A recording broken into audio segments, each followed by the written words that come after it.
And we are back. What is up? And thanks. Biggest shout out to my guy, Jesse Lee. Jesse Lee Tats. He's tattooing right now at Sink or Swim. And he just did that intro beat for me, which is fire. So shout out to him. If you guys want good ink either as well, he's always tattooing when this shit quarantine is over. Yeah, I can't thank him enough for doing that because I think that sounds banging, and I think it's a great way to start this freaking thing. And yeah, I'm back. Second episode. I didn't off myself after the first one because it was the first one.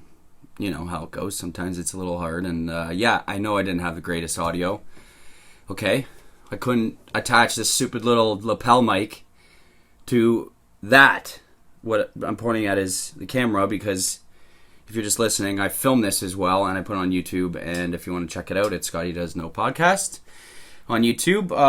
But yeah, so I just couldn't do it. And you know why? It's because when you're in the film industry, and I'm also an actor, if you didn't know that, and on that note, I actually booked a movie during this whole quarantine stuff, so I wanted to say that. I felt like I was bragging, but you know what? I'm not bragging. I think I just wanted to I'm excited. I'm excited as hell. It's a short film. I can't really say much more.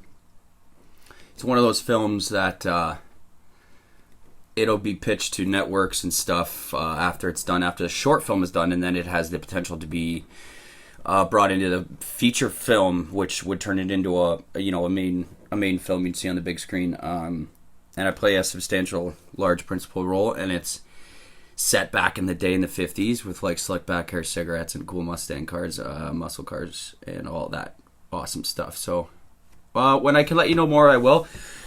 But yeah, so also some of you know I am an actor, and on set they have that board where they go take two and then they click, and that's because they can see the spike in the audio on both files, in both the video and the audio file, and I didn't do that last time, so I couldn't for the life of me pair the audio file to the video file. So that was that. But you know what? Scotty treated himself to something pretty sweet.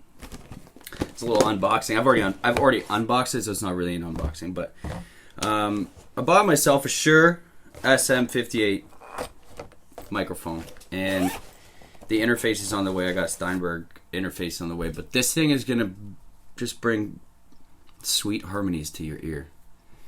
Sweet harmonies. I'm stoked. I'm so stoked. I'm finally spending like money on good stuff and not stupid stuff, because I want to get better at this, and I want you all to enjoy it, and I want you to enjoy a better show. I want to be the best I can be, right? Why not? So that's that, and thank you for coming back for the second episode. I hope you enjoyed the first one, and I've expanded more. I have more couple segments on this one. I do have a guest. I have a guest. And yeah, I hope you all are staying safe during this COVID-19. It's so funny. I was driving the other day on one of my various multiple solo drives, because that's what we do now. I saw an absolutely torched trampoline flipped over in the middle of a farmer's field going north into Bradford on Yonge. And I've never felt so like that's COVID right there. That's the definition. It's no one's playing on trampolines anymore. I mean, you can't, well, not that one. That one's torched. And then on the drive home from the cottage, Renee and I actually went this past weekend. I saw a children's tricycle in the ditch. No child. That's my COVID-19 update.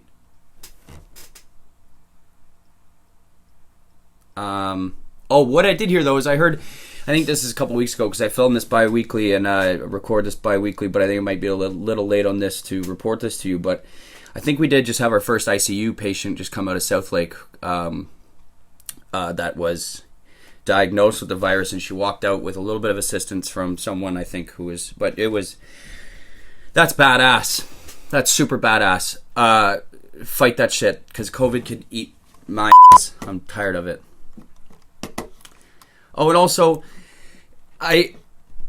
this show is called Scotty Does Know, and most of you should know where that song comes from, and it's so funny because they sing Scotty doesn't know that Fiona and me do it in my bed every Sunday, and I've never known a Fiona up until my first year of university out in Halifax. I had a roommate named Matt with one T. Matt with one T. Yeah. And his girlfriend, he had a girlfriend, kook of a girlfriend. Crazy blonde, like just kind of, she just embodied crazy when you saw her. And her name was Fiona. And they would make crazy loud love in the living room, bedroom.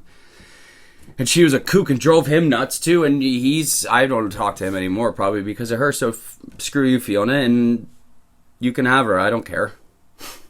Go for it. She was nuts. Oh, and then moving on to sponsors. You think I did? I got one. Is it a cousin? Is it my cousin's wife? Yep. Is it just her promising to give me free rum every time she sees me for me just promoting her wedding videography company? Yes, it is. Totally, for sure. Bang. Got one, though. I love rum. And I know probably the 70 to 100 people who are watching and listening to this, half of you are probably getting married at some point. So, and she's really good at what she does. So, her Instagram is @bakerstudios_. She is now a baker because she married my cousin, and that's badass. And that wedding was sick. Renee just goes like this. Oh, that's awesome. Okay, so let's get into it. Let's start this damn show. Let's start it. First segment. This is a new segment. It's called Haunted. I know. I did some work, man. I spent the last couple of weeks thinking of stuff, chewing on stuff, and I got this new segment called Haunted, and I love this. Actually, I don't even love the supernatural. I remember I was 12 years old. I think that's when my sleeping disorder started, because now I can't sleep without a fan or some sort of like waterfall sound. Because when I was like 12, the silence killed me, and then I had this doorway in my room, and it creaked open just enough to give this little corridor behind it like this crack of sunlight if it was open. And I remember vividly seeing the shadow profile of a fucking slender, tall shadow man with a top hat, and he had a pointy nose and a pointy chin, and then that's all I saw. But I could tell he was smiling, and I lost it. And ever since then, I've had the word. I hate that shit, but I like hearing other people's stories, and I'm if anyone else has heard of or has a shadow man in their life, don't tell me about it, because then that means it's real, and I'm not down for that. Fuck that. But our first segment of the day is Haunted. So I looked up a couple places in York region here, close to home, that are haunted. And our first one is at Anchor Park, Yonge and Don Road. Most of you should know this one. It's a local one. And it's funny because when you look it up, it says, check this out if you dare. I bet you people and kids play on this park every day. But supposedly, rumor has it that a girl was murdered there and her body was found hanging on a swing. The swing is now said to swing by itself at night. Phantom screams are heard, and an apparition of the girl is seen sometimes. I really like this one because I don't understand. Like, they don't even say when, why. Her body was found hanging on a swing set. Was she caught in the swings? Was it an accident? Was she hung? Did she go to the gallows, and the gallows were the swing set? I'm confused. But then it's funny because if you look at the comments here, someone else goes, her name's Patricia. There was a body found. 3 men were charged for her death. This happened in the late 60s. Oh, here we go. Late 60s. I knew 2 men charged at the time. One night, when we went there and saw a white figure rise out of the ground, it came down the hill and floated horizontal beside the car. It stayed with the car until we reached the entrance of the park. This was only one of many other experiences. Why don't you just say this is one of many other experiences, Patricia? And then Bob here. There was never a body found at Anchor Park. I have researched it for 20 years. Bob says there's no body there, so that's funny. And then we got Clifford. Bob, Clifford, and Patricia are the only people commenting on this. Hauntedplaces.org. Yeah, I don't even... A day later, someone... So, since I was a kid, I heard a different story. A young mother and her daughter were driving down the Doan Road and crashed a car in the forest down a very steep hill at Anchor Park. A day later, someone noticed skid marks and seen the car down there. No bodies. No bodies. The mother and daughter were never found. The swing in the park swings once a year on the day of the accident. Oh, that's not as creepy as I thought it was.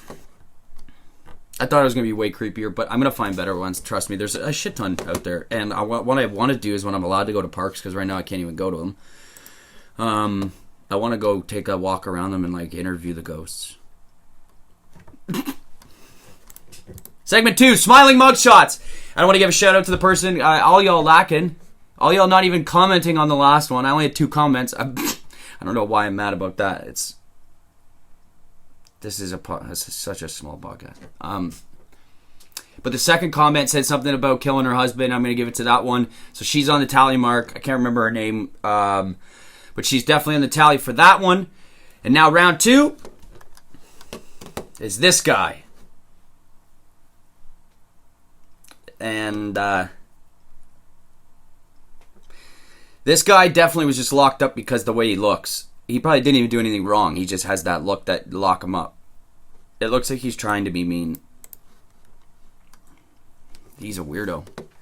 Come at me with some of the best comments. Like I said, I'm going to tally them up after the end of a couple episodes, maybe 5 or 10, once I get the merch going. And thank you to all the people who have been putting out some orders for the merch. That shit's fire. Get some fire threads. Spend your CERT money. You know what I'm saying? You know what I'm saying? Yeah, so that's our smiling mudshots for the day. I feel like if he inhaled, if he inhaled too hard through his nostrils, you could go, your hair would probably stand up on your head and start going towards it. So, yeah, that's that one. So send it in. All right, hop on it. It's fun. I mean, you got nothing else to do. I mean, if you don't want to comment, I don't really care. But, segment number 3 for the day. This is a new one. This is called Scotty Does Know a Thing or Tune. Bam! Scotty Does Know a Thing or Tune. Look at that play on words. I love that. So, what I'm going to be doing in this one is I'm going to be breaking down some of our most loved and hated songs. Okay, like kind of how they're made, where they came from, just quick stuff on it. I know most people, you know, like, I don't. Half of this show is me just compiling things that I find and making it a hub for you, so you don't have to go find it. Just watch this. This is where the good news is. The good news, the word of the Lord. We are still ever learning, ever living, ever faithful. And today's song is definitely loved, and if you didn't love it, you were probably bullied as a kid. And if you don't, like, if you can recognize just within the 2 seconds of this clip I can play you, because I'm probably getting shit anyways, but the moment you hear it, you'll all know.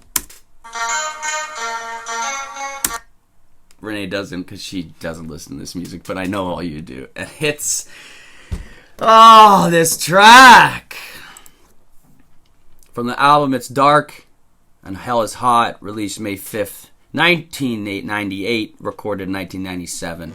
Length of 3 minutes and 34 seconds from our man Earl Simmons, a.k.a. DMX, a.k.a. D, a.k.a. D! It's the Rough Riders anthem, y'all. Rough Riders anthem. This song, oh man, Hotspot dances back in the day, I'm pretty sure. Well, yeah, 1998 would have been us in Hotspot, or like after. Oh man, when you're first learning how to grind on a girl and you're just literally like touching, like you guys are arms lengths away. Hey, I don't want to touch you. Can I touch your hips? But it's funny. So this is produced by Swiss Beats.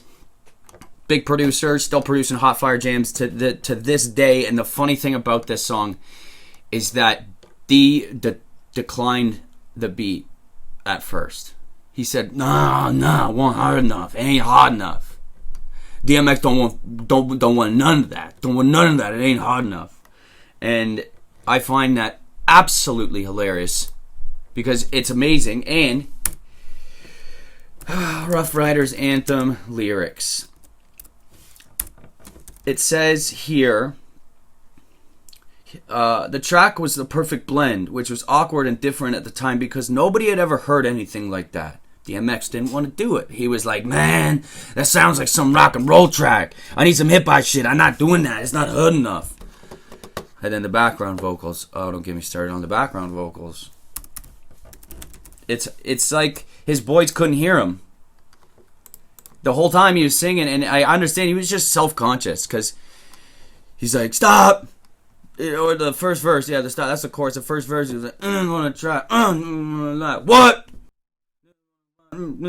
What? All I know is pain. All I feel is Wayne. What? How can I maintain with that shit on my brain? What? After every single line, the guys go, what? What? What? Like they couldn't hear him. So he just gets louder and louder throughout the whole song. He's just like, I can't. Boys, listen, Rough Riders. And the whole video is them working out and riding bikes and being hood, and I love that. I just love that so much. I absolutely love that. So I'm gonna end this segment with a little quote from Swiss Beats. If your confidence is low, your production is gonna be low. So get your confidence up. Get out there. Get your head up, huh? Hold on, what's that? I'm getting a call here. Who's calling? Wait. Who's calling? Are you? What? Scotty, what's going on, brother? How you doing? Good. Just filming the show, dude. What's up? Well, glad to hear that. Hopefully everything's fine. Yeah? I'm calling you because I feel like your podcast is missing something. Little drink review, bud. Let's get this thing. I just got back from a run. Oh, did you? I don't care. I'm calling you after I got back from a run. Whatever. Just don't even question it. Just okay. Deal with it, all right? And I need something refreshing. So you know what? I'm going to make the most refreshing drink known to man for you. And I'll teach you the little secret to it and how to make it. Vodka soda. Or vodka water, actually. You don't need the soda right now. It's too bubbly. So we're going to start off with... I've had these before. 3 ice cubes, my friend. Then what you're going to want next is your shot glass. The key is, hopefully you have one of these lying around. A little concentrated lemon juice. Put about 1, 2, 3, 4, 5. That's a shit ton of sugar. In there prior to putting your vodka in there. You would drink Skull vodka. But how's things going with your quarantine, buddy? Fine, thanks for asking, I guess. Man, I'm just... Clearly can see you're busy. Oh, I see what this is. This is pre-recorded, you piece of shit. Hey, you know what? Things happen, brother. That's how it is sometimes. But, well, I guess I'll just let you... shot of vodka in there. Run the tap for a couple seconds. Make sure it's ice cold water. If you have a Brita filter, even better, brother. Because you know what? My fridge does that already. Out. And me and you, we're pure gold. So, kind of like the outsiders. Stay gold, pony boy.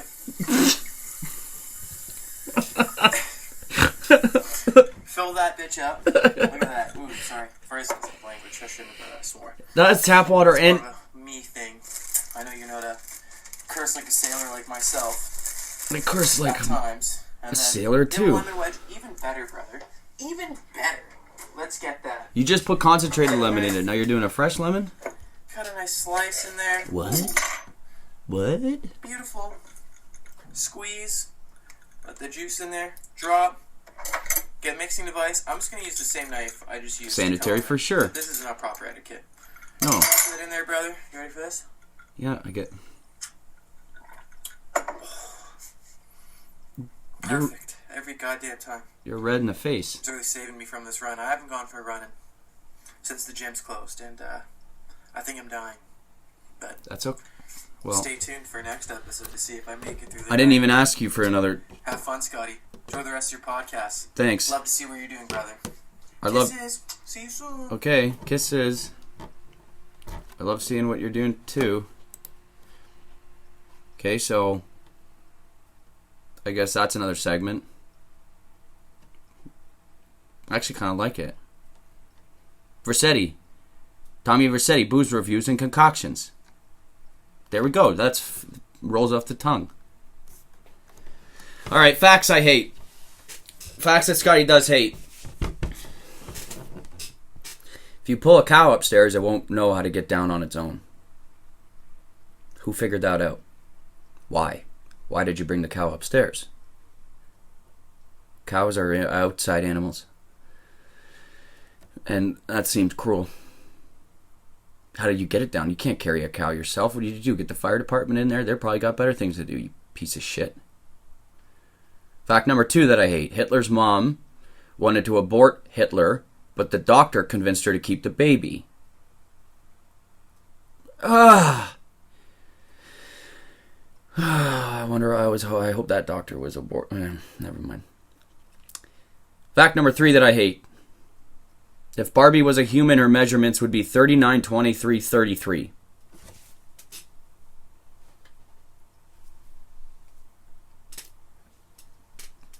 That's not human. Stop making little girls idol of Barbie. This shit's stupid anyways. Facts I like. An ant will scratch itself when it wakes up in the morning. How cute is that? It scratches himself with his little ant legs and his... let's start today. That's cute as hell. In space, you can't cry because there isn't any gravity to pull them tears out. Why are you crying anyways, you astronaut? Keep the tears inside. You're an astronaut. You're in space. What are you crying about because you're lonely? You chose that life. Fact number 3. Fact number 3. I think cows were a big segment here. Cows produce more milk when they're listening to music. I found that out. Scotty knows, and now you know. Keep it in there. Keep it in the brain. Oh, okay, great. So this is my first guess. Gets me to my first guess. I love this. So my first... Excuse me. I just burped. That was very mean. My first guess is an old friend of mine. And I wanted to start this segment with him. One, because I don't have a lot... I mean, I have a lot of special guests lined up, but I haven't been able to get anything in line with those. So I have a friend who's, an old friend of mine, and he said he wanted to be a part of the show, and I said, okay, well, I'll just start a segment with what do you know? And it's what do you know, Mo? So let's go to my audio call with Mo. Okay, let's see what fucking Mo is up to.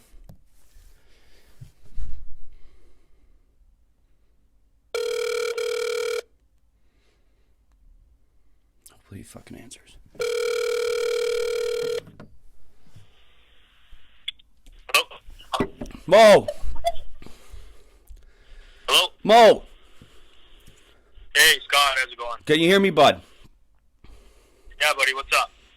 Well, I just, it's your segment time, buddy. I told you I'd call you this day, and we're gonna do it. What? Yeah, the show. The show I'm doing. Scotty, fuck. Yeah. I mean... It's fucking 12 o'clock on a Thursday, dude. I'm working. I told you I'd call... I mean, I said we'd call you... You asked me to call you at this time of day. I mean, I can call you back at a different time if it's that big of a deal. No, it's okay. I got 5 minutes. What's up? What are we doing? Okay, well... Remember I told you Scotty does know. I'm going through things I do know on this podcast, but we talked about doing a segment with you. Mo, like, what do you know? So I was gonna call you and ask you a couple questions, and is that okay? Yeah, what are you asking me? Well, you gotta let these good people know that I know more than you. Number one. Oh my god.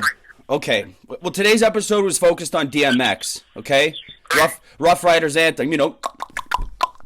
Oh yeah, I know lots about DMX. Okay, well then here we go. I'll just start off with an easy one for you then. Okay, where was DMX, aka Earl Simmons, born? He was born in Mount Vernon, New York, but he was raised in Yonkers, and in and out of foster care probably the rest of his youth. Simple question next. What? Oh my! I didn't even know. I knew Mount Vernon, but I didn't know. Okay. Simple question next. Okay. Relax. I didn't know you'd get that one so fast. Fuck. Okay, what 90s punk band did he make a cameo for in their music? 41 makes no difference, buddy. That's an easy one. Next. You know what? Okay. Maybe. I told you this was gonna happen. Okay, fuck it then. You know what? I don't even got. How about next week? I'll come at you with harder questions because that's just embarrassing. I'm done. They gotta be a little bit harder than that, because if they aren't, I'm gonna tell these people what you did in Treasure Island with that witch. Shut. Okay.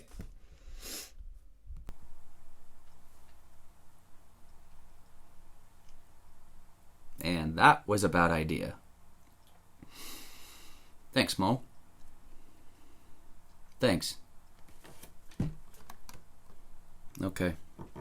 All right. You know what? Let's do something nice. This is our favorite segment here.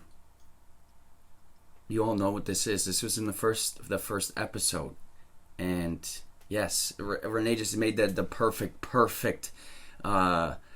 gesture for it, because you know it's a classic. It's gonna become a classic. Let's make it. Can we dim lights in? Oh yeah, we can't dim lights in here. What am I talking about? This is a reading from the Book of Gangsters by Timothy Jacobs, narrated by Scotty Baker.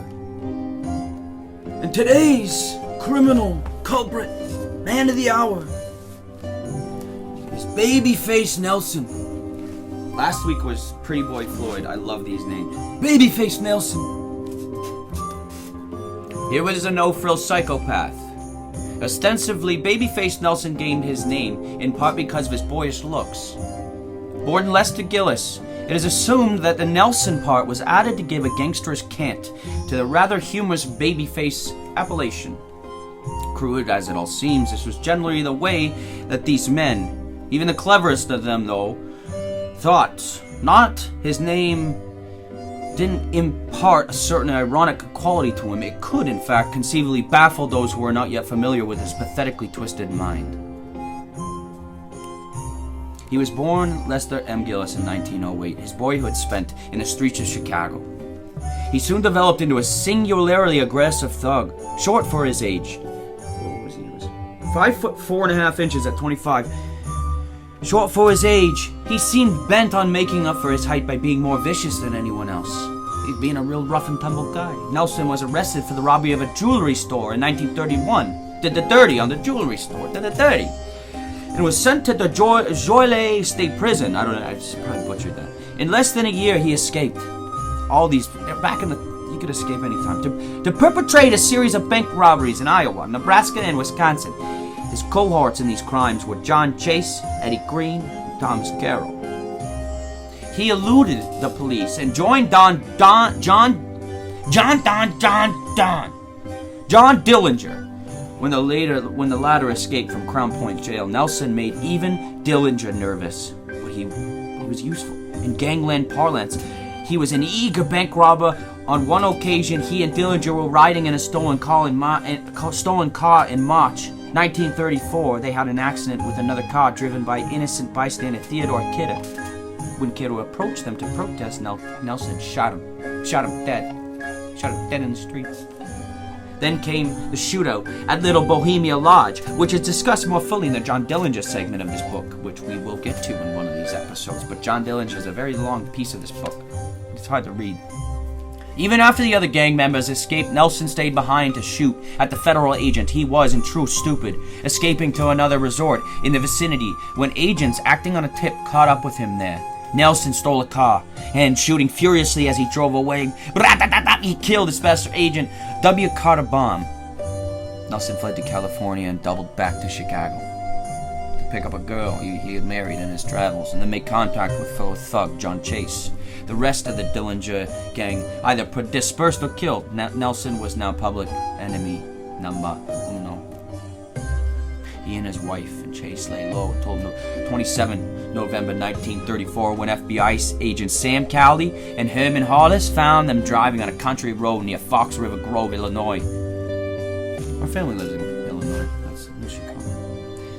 His wife ran into a field while he and Chase prepared for a shootout. The agents and the thugs shot at each other from cover for several minutes, and then Nelson stood up and ran at the agent, firing machine guns, and manically. Wow, I need to learn how to read. Come and get it. They're yelling, come and get it. The classic, come and get it. Callie and Hollis continued shooting and wounded Nelson numerous times, but he kept coming. Both Callie and Hollis were killed. Nelson, his body riddled with bullet wounds, stole the agent's car with the help of Chase and his wife. His escape was destined to be short-lived. The next morning, police found babyface Nelson, the notorious gunman who was public enemy #1, dead and abandoned in a ditch some 20 miles from the scene of his suicidal gun battle with the law. What a terrible way to go, babyface. Just left in the ditch to die, huh? Guess that's what you go out the same way you come in, huh? Face down in the ditch like a baby. Whatever. Age 25 years, wow, he's 133 pounds. Man, these people were tiny back then. Pretty Boy was only 5'8". That's pretty tiny, eh? Okay. Well, that concludes another episode of Scotty Does Know. Hope you had some fun. And remember to, subscribe on YouTube. Scotty Does Know Podcast. That'd be really nice. Follow me on Scotty Does Know Podcast on Instagram. Merch is going to be coming up. You'll see it. It's great. Give me a shout out, whatever you want, and I'll be delivering them to your doorstep like the milkman when they do come through. And remember, Scotty knows that when the wind blows hard and the sky is black, ducks fly together. And now you know too. Good night and be good.